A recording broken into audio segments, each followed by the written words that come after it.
नमस्कार। रूबरू प्रोग्राम में आपका स्वागत है। मैं हूं सुशील भारती और आप देख रहे हैं ये खास प्रोग्राम। जी हाँ, इस प्रोग्राम में हम आपकी मुलाकात किसी न किसी खास मेहमान से कराते हैं। आज हमारे स्टूडियो में मौजूद हैं प्रदीप कुमार चंदेल जी, जो कि founder, chairman and national president हैं association of hospitality professionals welfare के। तो आइए स्वागत करते हैं प्रदीप कुमार चंदेल जी का। प्रदीप जी, आपका बहुत बहुत स्वागत। नमस्कार, आपका भी बहुत बहुत धन्यवाद।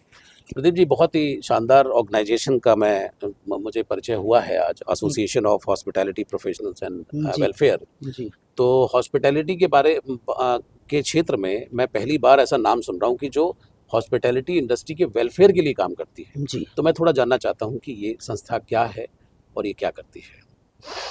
देखिए, हमारी होटल इंडस्ट्री जो है वो बेसिकली दो पार्ट्स में डिवाइडेड है। जी। एक लग्जरी होटल्स जो कि ताज, आईटीसी, ओबराय है, और दूसरी इंडस्ट्री जो है वो अनऑर्गेनाइज सेक्टर की इंडस्ट्री है, जो छोटे छोटे होटलों में बटी हुई है।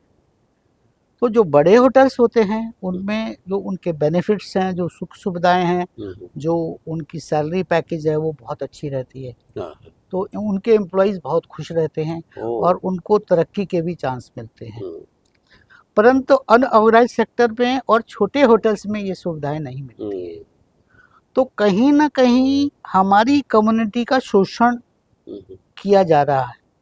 हमारी कम्युनिटी को जो मिलना चाहिए वो नहीं मिल रहा है। इन सबको देखते हुए 2018 में मैंने इस संस्था का निर्माण किया, जिसका उद्देश्य था कि भारत में स्टेबिलिटी को ला सके। भारत में जो काम करने वाले नौजवान हैं उनको मेंटल हैरेसमेंट ना हो, और जो 50+ में है, जैसा कि फिल्म इंडस्ट्री में होता है, हमारे यहाँ भी वही हाल है कि एक पर्टिकुलर एज के बाद काम मिलना कम हो जाता है। जी, तो हम चाहते थे कि उनके लिए भी रोजगार मुहैया करवा सके। हम ये जो यंगस्टर थे इनकी स्टेबिलिटी रहे, ये परेशान ना हो, और जो छोटे बच्चे थे और जो स्ट्रगल कर रहे थे वो भी आगे निकल सके। तो इसलिए हमने इस संस्था का निर्माण किया। इस संस्था में आप समझिए कि हिंदुस्तान में कोई 5.5 करोड़ वर्कर्स काम करते हैं, 20 लाख मैनेजर्स काम करते हैं, और जीडीपी का कोई 10% हम रेवेन्यू जनरेट करते हैं। ये तो इसका एक पार्ट हो गया। इसका दूसरा पार्ट, जिसके लिए मुझे इस एसोसिएशन को बनाना पड़ा, उसकी वजह थी, यदि ताज में एक एम्प्लॉय को 40,000 सैलरी मिलती है तो मेरे उसी एम्प्लॉय को 10,000 रुपये सैलरी मिलती है। उसको वहाँ LTA, provident fund, ESI, bonus सब मिलता है। यहाँ उसको कुछ नहीं मिलता है। वहाँ उनको इतनी आसानी से निकाला नहीं जा सकता। ताज में, ओबराइज में उनके पास में सेल्स हैं जो ये कहते हैं कि तुम क्यों जाना चाहते हो। यहाँ जरा भी प्रॉब्लम हुई तो निकाल दिया। तो वो एलटीए लूज करता है, वो बोनस लूज करता है, वो अदर फैसिलिटी ग्रेजुटी लूज करता है।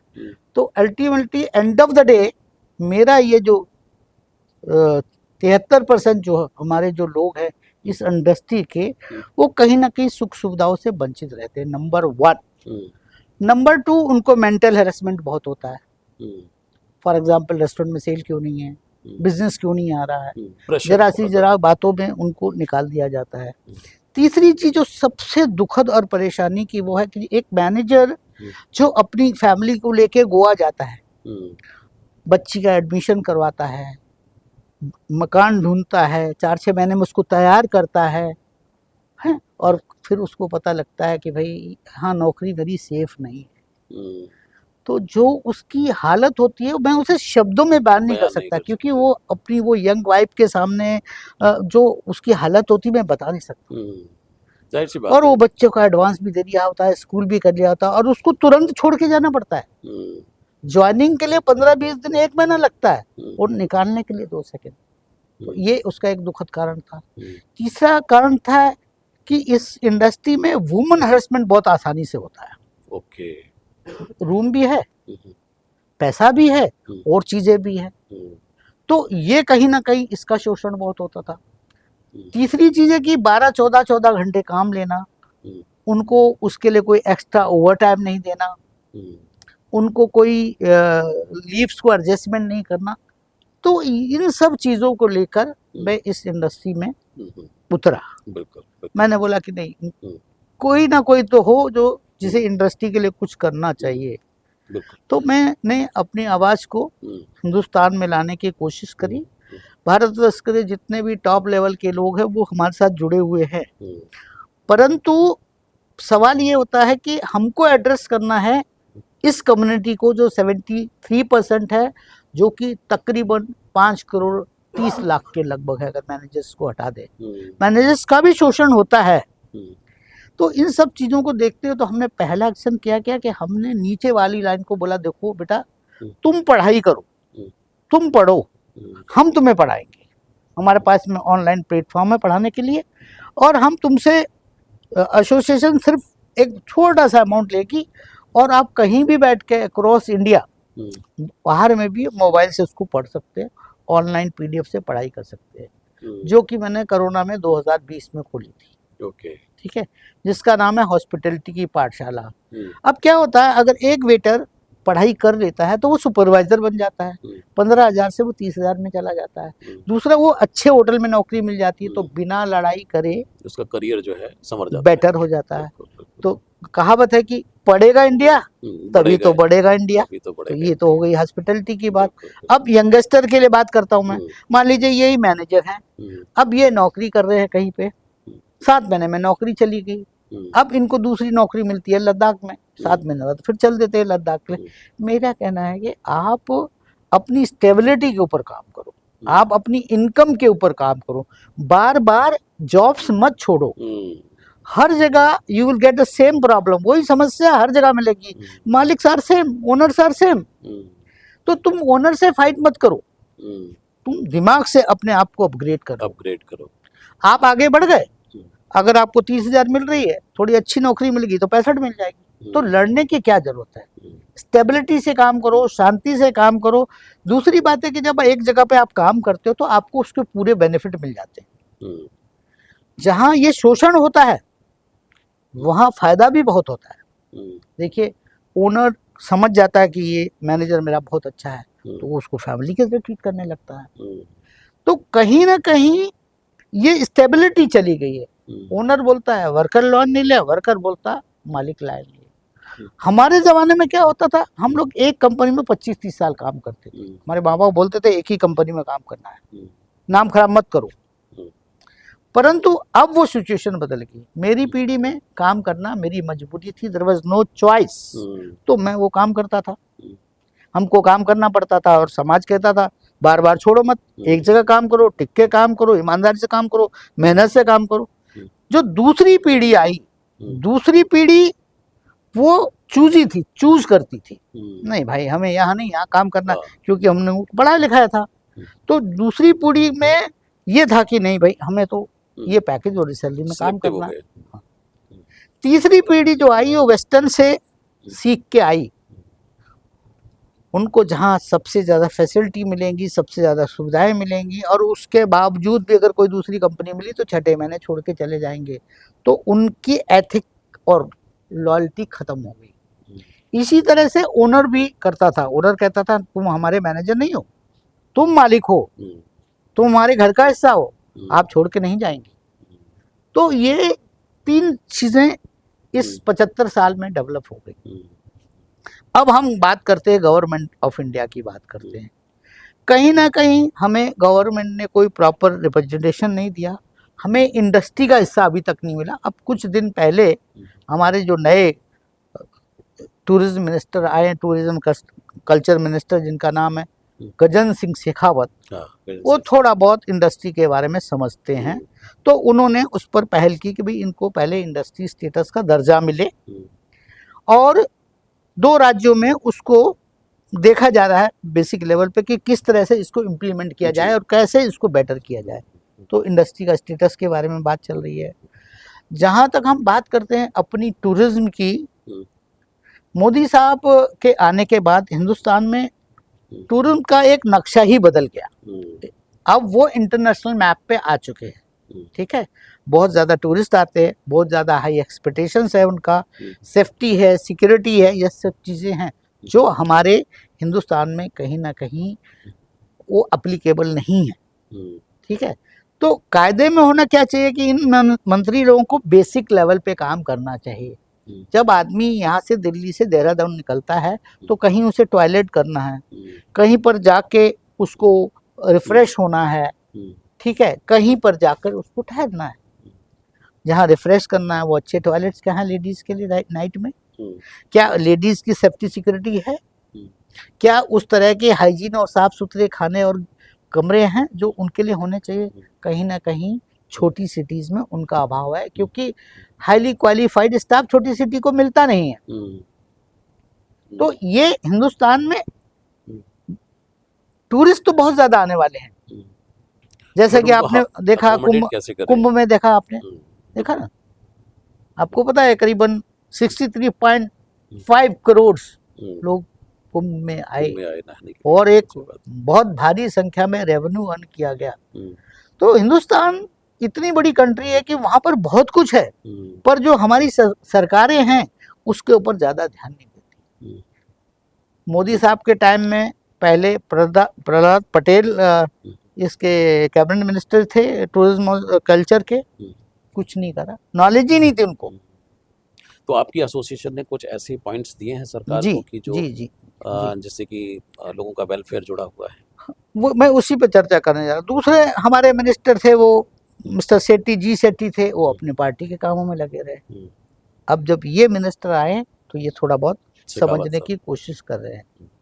देखिए, सबसे इम्पोर्टेंट है कि मोदी जी हमें एड्रेस करें, हमारी कम्युनिटी को एड्रेस करें, क्योंकि उनके एड्रेस करने से क्या है, ओनर समझेगा कि भाई हमारे साथ ऐसा शोषण मत करो, हमारी लड़कियों के साथ में शोषण मत करो, क्योंकि तुम उनको कुछ ज़बरदस्ती करते हो या कुछ हैरेसमेंट करते हो, नौकरियां छोड़ के चली जाती हैं डर से, समाज के डर से। तो गवर्नमेंट अगर उस पर थोड़ा सा हमारे को प्रमोट करेगी तो क्या होगा, जो 73 ये गरीब लोग हैं बेचारे, इनको हो सकता है उनके एड्रेस करने से सैलरी अच्छी मिल जाए। जैसा कि कोरोना के टाइम में और कोरोना के बाद मोदी जी ने बोला था कि भाई कोशिश करो कि शादियां हिंदुस्तान में करो, बाहर मत खर्चा करो, हिंदुस्तान में करो, तो उसका बड़ा इम्पैक्ट पड़ा।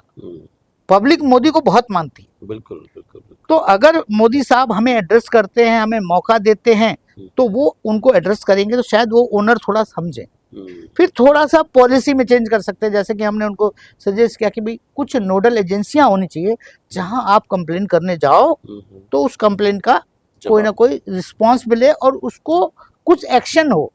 देखिए क्या होता है कि अगर एक मैनेजर को उन्होंने निकाल दिया, अब मैनेजर कहाँ जाए? वो जाएगा लेबर कोर्ट में, लेबर कोर्ट में सालों साल वो पड़ा रहेगा केस। ठीक है, अगर उसी केस को पुलिस के पास में लेके जाता है, वो बोलते हैं ये it is related to the labour, we can not do any help, नहीं, विच इज रॉन्ग। देखिए होता क्या है, जब आपकी सैलरी नहीं दी और 4 बारी आपको दौड़ाया उन्होंने आज आ जाओ, कल आ जाओ, परसों, या नहीं दी, इसका मतलब क्या हुआ कि he has given you wrong information. It comes under 420.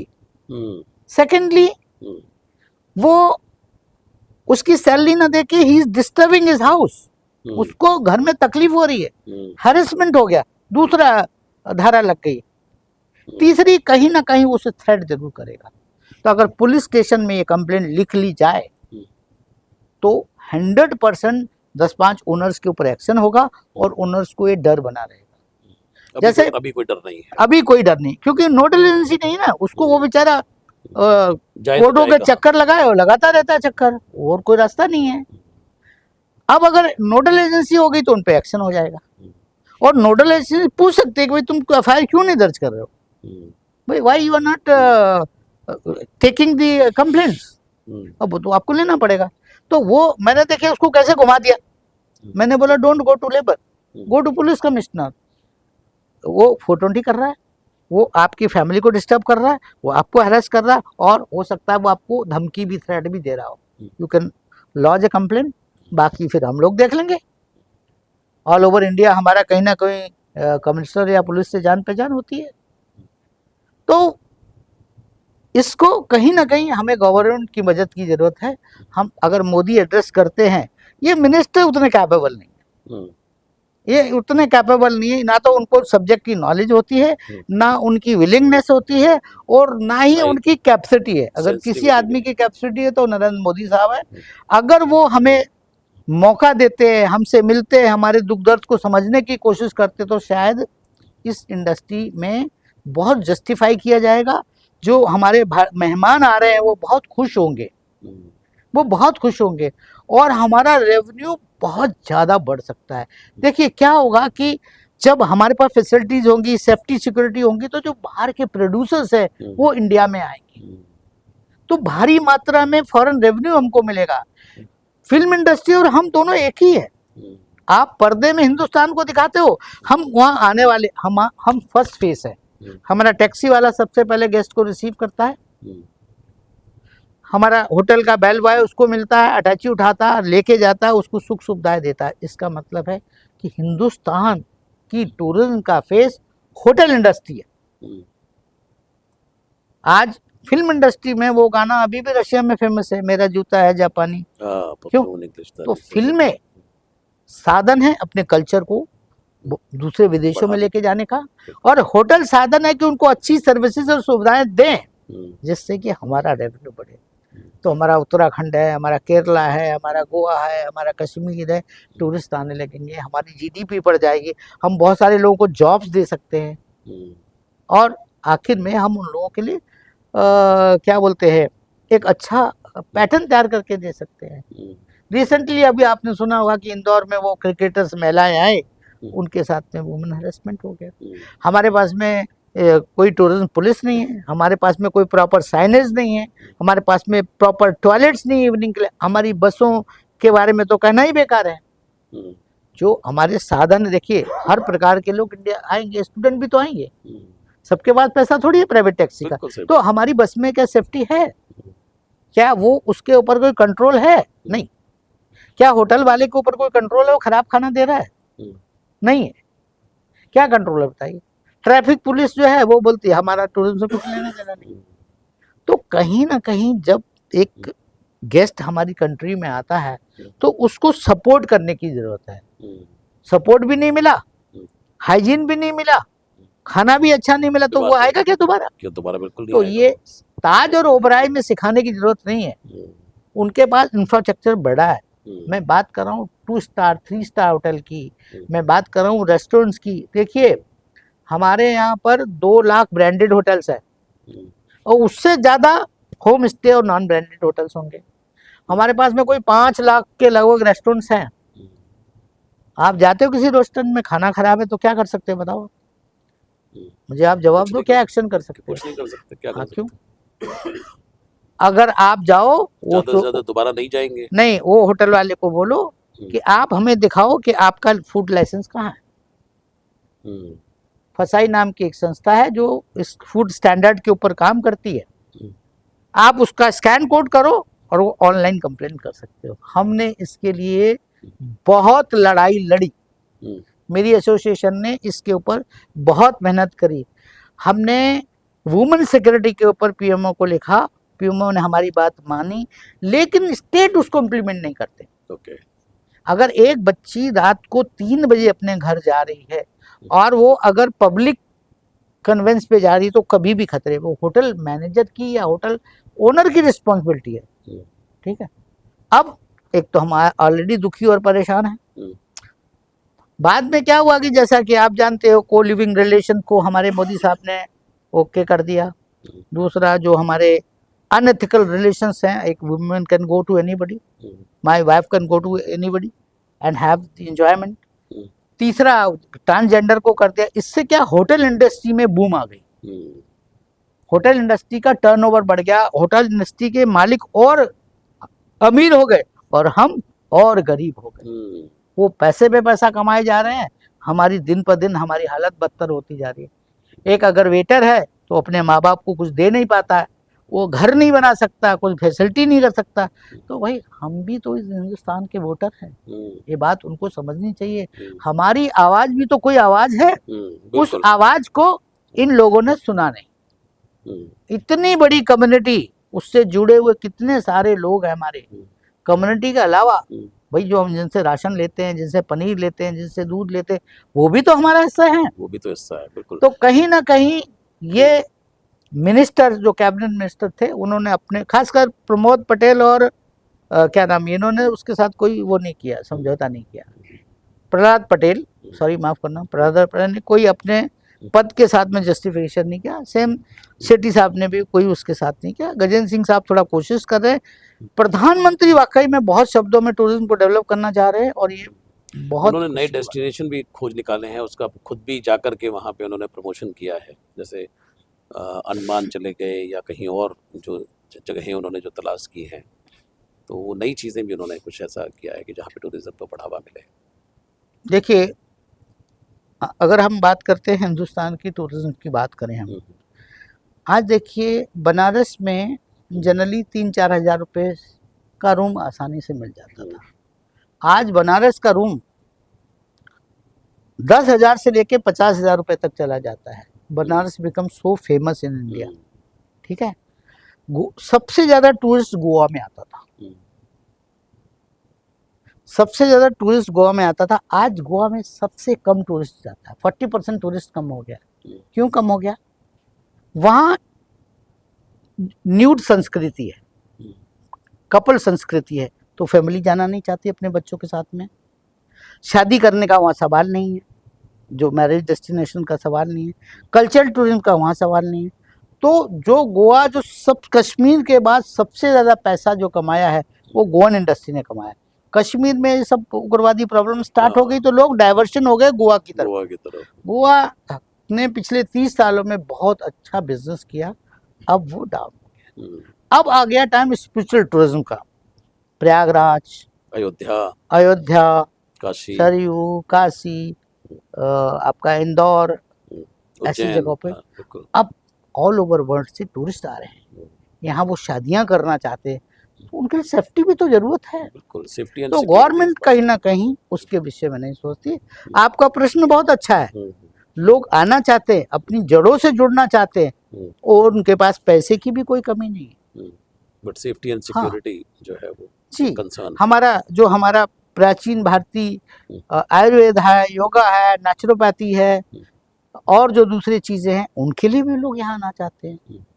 वैदिक शादी को सीखना चाहते हैं, वो हमारे कल्चर को देखना चाहते हैं। तो इंडस्ट्री बहुत बड़ी इंडस्ट्री है, लेकिन उस इंडस्ट्री के साथ जस्टिफाइड नहीं होता है। कहीं न कहीं मंत्रालयों को और ये इन लोगों को, भारत सरकार को चाहिए कि वो इस चीज पे वर्क करें। बिल्कुल, निश्चित रूप से। अब ऑर्गेनाइजेशन आपकी एसोसिएशन है जी, तो आपने दिया भी है, तो हो सकता है उस पर कोई तवज्जो जरूर दी जाएगी। उनको देखिए, असली क्या है, सब छोटे छोटे सिटीज हैं, तो अगर उनको स्किल, अगर उनको नहीं होगी, उनको सर्विस की नॉलेज नहीं होगी, क्लीननेस की नॉलेज नहीं होगी, तो कैसे काम चलेगा, बताइए ना। वो तो बिल्डअप आप मेरे को बताइए। मेरे और दूसरा मेरा जो सबसे, और ये तो था लेबर इशू, दूसरा मेरा इशू है हमारी हेल्थ का इशू है। देखिए, आप एक ढाबे में खाना खाने गए, क्या आप बता सकते हो उसका खाना कितने दिन पुराना है?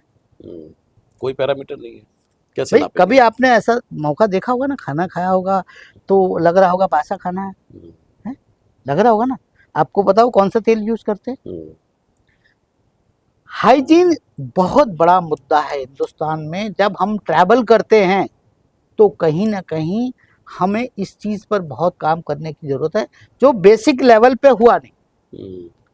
भाई अगर आप खाना खराब देते हैं ना, तो आपके ऊपर फाइन होना चाहिए। आप अगर इंग्रेडिएंट्स के साथ में छेड़छाड़ करते हो, जैसे कि मान लो वेज नॉन वेज को साथ में रख लिया, भी एक प्रॉब्लम, वो भी गड़बड़। आपने नीट एंड क्लीन नहीं, वो भी प्रॉब्लम है। आपके पास साफ सुथरे टॉयलेट है कि नहीं, सैंक्टिटी भंग कर रहे हैं फिर आप। हाँ, तो बात आप समझे। तो ये दूसरा मुद्दा जो भारत में बहुत जरूरी है, ना तो लोकल सरकारें ध्यान देती हैं, ना भारत सरकार इसके ऊपर ध्यान देती है। भाई ज्यादा हुआ, आपने खाना नहीं खाना, तो it's a kind of cheating. 420 है, उसमें उसको सजा होनी चाहिए।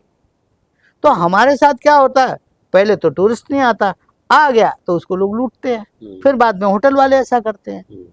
तो ये सब चीजें कहीं ना कहीं, उनके साथ में कोई ना कोई नोडल एजेंसी होना चाहिए। जो ठीक है, अगर आपने कंप्लेंट की तो आपको 5,000 रुपये का फाइन हो गया, नेक्स्ट टाइम आप वो गलती नहीं करोगे, या आपको 6 महीने की सजा हो गई। बिल्कुल तो आपके भारत में ये बहुत बड़ा थ्रस्ट एरिया है कि नीट एंड क्लीन फूड नहीं मिलता, हाइजीन मेंटेन नहीं करते और उसको कोई हैंडल करने वाला नहीं। पर अब फसाई को वो लेके आए, जो इसके ऊपर अगर आप कंप्लेन करोगे तो एक्शन होता है, लेकिन वो सिर्फ 2-5% है, हमें 125% चाहिए, क्योंकि इन्होंने खाना खाया 100% उनकी सिक्योरिटी। शिकायत।